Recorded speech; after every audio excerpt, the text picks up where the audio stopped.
এখন থেকে শনিবারও অফিস করবেন নবনির্বাচিত প্রধানমন্ত্রী তারেক রহমান। প্রশাসনে গতি আনার লক্ষ্যেই তিনি এই সিদ্ধান্ত নিয়েছেন। বৃহস্পতিবার সকাল ৯টায় তিনি সচিবালয় মন্ত্রিপরিষদ ভবনে প্রবেশ করে দাপ্তরিক কাজকর্ম শুরু করেন। প্রধানমন্ত্রীর কার্যালয় ও যমুনা ভবনের সংস্কার কাজ চলমান থাকায় আপাতত সচিবালয় থেকেই তার অফিস পরিচালিত হচ্ছে।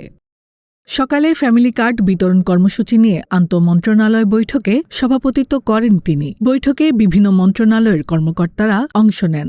সেখানে আগামী ৫ বছরে ২৫ কোটি বৃক্ষরোপণ, নদী খাল খনন এবং জলাধার পুনরুদ্ধারের পরিকল্পনা চূড়ান্ত করা হয়।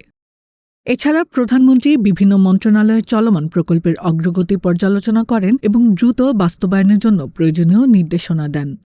সরকারি সূত্র জানায়, সংস্কার কাজ শেষ না হওয়া পর্যন্ত সচিবালয় থেকেই প্রধানমন্ত্রীর কার্যক্রম চলবে। তার সরাসরি তদারকিতে উন্নয়ন প্রকল্পগুলোতে গতি আসবে বলে আশা প্রকাশ করা হয়েছে। এর আগে মন্ত্রিপরিষদের সব সভা এখন থেকে সচিবালয়ে করার সিদ্ধান্ত নেন তারেক রহমান।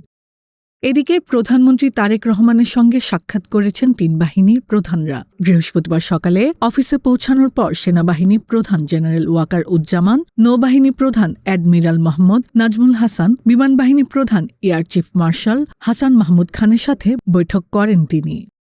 হাসনা আক্তার, দিনকাল ডিজিটাল।